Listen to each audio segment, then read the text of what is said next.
O Senhor esteja convosco. Proclamação do Evangelho de Jesus Cristo segundo Lucas. Certo dia, Jesus estava rezando num lugar retirado e os discípulos estavam com ele.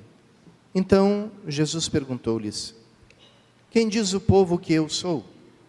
Eles responderam: uns dizem que és João Batista, outros que és Elias, mas outros acham que és algum dos antigos profetas que ressuscitou.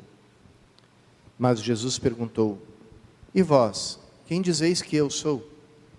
Pedro respondeu: o Cristo de Deus. Mas Jesus proibiu-lhes severamente que contassem isso a alguém. E acrescentou: o Filho do Homem deve sofrer muito, ser rejeitado pelos anciãos, pelos sumos sacerdotes e doutores da lei, deve ser morto e ressuscitar no terceiro dia.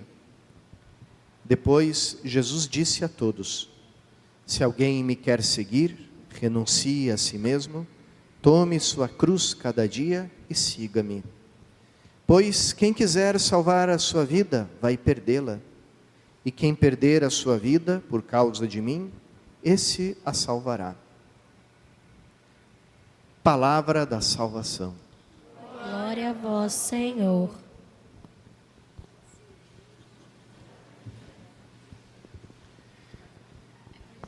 Queridos irmãos e irmãs, existe uma antiga história de um rei que, para se divertir, mandou colocar na sala real, na sala de audiências dele, um elefante. E aí chamou vários cegos para dizerem para ele que animal era aquele que estava ali na sala. Aí um dos cegos pegou a presa do elefante e disse: isso é um touro. Outro pegou a tromba do elefante e disse: é uma cobra. Outro pegou as orelhas do elefante e disse: é um pássaro. Enfim, cada um foi pegando, apalpando uma parte do elefante, dizendo que era um animal diferente.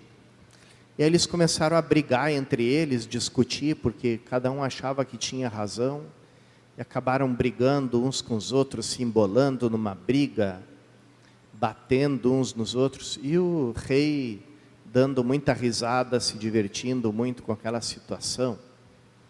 E tem a ver isso com o Evangelho de hoje. E Jesus pergunta quem é ele, e cada grupo de pessoas responde uma coisa diferente. E por que cada um responde algo diferente? Porque todos no fundo estão cegos, ainda não têm a luz, não têm capacidade de ver realmente quem é Jesus Cristo. Uns dizem que é um profeta, outros dizem que é um impostor, outros dizem que é João Batista que ressuscitou. Pedro acerta a resposta, diz: tu és o Cristo. Mas quem eles pensavam que seria o Cristo? Todos pensavam que ia ser um rei terreno, um governante, alguém que ia juntar um grande exército, que ia libertar Israel da dependência do Império Romano, que ia transformar Israel num dos grandes impérios, como tinha sido antes o Egito, a Pérsia, a Grécia, o Império de Alexandre, o Império Romano. Então pensavam num Messias, num Salvador, simplesmente para o mundo, para as coisas do mundo. E essa cegueira não é só da época deles, também todas as épocas, cada uma viu Cristo de uma forma diferente. Então surgiu o Cristo filósofo da época moderna, o Cristo filósofo moral. Existiu o Cristo revolucionário.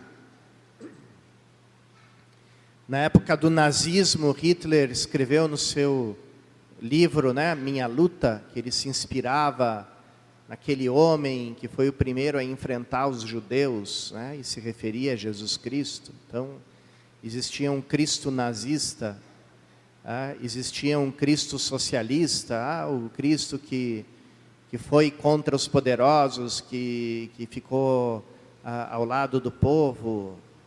Enfim, na época dos hippies apareceu o Cristo hippie também, né? Daquelas peças musicais, Jesus Cristo Superstar, Gospel, Jesus de Nazaré, que era aquele Cristo com o pé no chão, quase um Raul Seixas, né, do seu tempo, né? Sociedade alternativa, todo mundo de pé no chão, paz e amor. E assim cada época vai criando o seu Jesus. Hoje existe o Jesus gay, o Jesus feminista, o Jesus, enfim, cada grupo coloca a sua própria roupa em Cristo. Por quê? Porque cada um não quer saber quem é Jesus, mas sim que proveito eu vou tirar, qual é a utilidade da figura de Jesus para mim, de que maneira eu posso ter essa figura tão forte de Jesus do meu lado, apoiando as minhas causas, apoiando a minha ideologia. Então, irmãos e irmãs, o mundo continua na mesma cegueira sobre Jesus. E por isso, o que Jesus diz diante de todas aquelas opiniões, inclusive diante daquela certa, que Ele é o Cristo? Ele diz aos discípulos que se calem, que não falem nada, porque ali é o momento não de eles falarem, mas eles de escutarem, de aprenderem quem é Jesus. E para aprender quem é Jesus é preciso silêncio. E não somente é preciso silêncio, como é preciso oração. Vejam que no início do texto do Evangelho, Jesus aparece orando num lugar solitário, vai procurar o silêncio, vai procurar a solidão para fazer a sua oração, e assim nos dá o exemplo. Só quem abre o coração para a oração, só quem sabe fazer silenciar o coração, porque sem silêncio do coração também não existe oração. Só quem sabe orar é capaz de ir entrando na intimidade de Jesus Cristo e começando a compreender quem é Jesus Cristo. Não a partir das próprias opiniões, não a partir dos próprios filtros, não a partir dos próprios preconceitos, mas a partir do próprio Cristo que te revela, se revela a ti, te convida a entrar na intimidade dele. E essa, irmãos e irmãs, é a vida de oração. Por isso, como é importante a gente se dar conta, tanto no nível pessoal, como no nível comunitário, da importância desse silêncio profundo. Nós temos muita dificuldade de silenciar, porque a gente chega, muitas vezes na igreja, com a nossa cabeça cheia do barulho do mundo, e o barulho do mundo justamente serve para você não se encontrar com você mesmo e não se encontrar com Deus, porque é só no silêncio que você se encontra com você mesmo e se encontra com Deus. Então o mundo te mantém no barulho, e dessa maneira te mantém alienado, quer dizer, longe de ti mesmo e longe de Jesus. Então, irmãos e irmãs, hoje essa pergunta que Jesus fez para os discípulos, Ele está continuamente fazendo para cada um de nós. E nós não somos capazes de responder essa pergunta, a não ser que nós saibamos fazer silêncio no nosso coração e começar a ter uma vida de oração, nos colocar diante dele, aprender a falar com Jesus, aprender a conversar com Jesus. E quando a gente aprende isso, a gente consegue o maior tesouro e maior alegria que que pode existir nesse mundo, porque não existe um tesouro maior e uma alegria maior do que essa amizade pessoal com Jesus Cristo.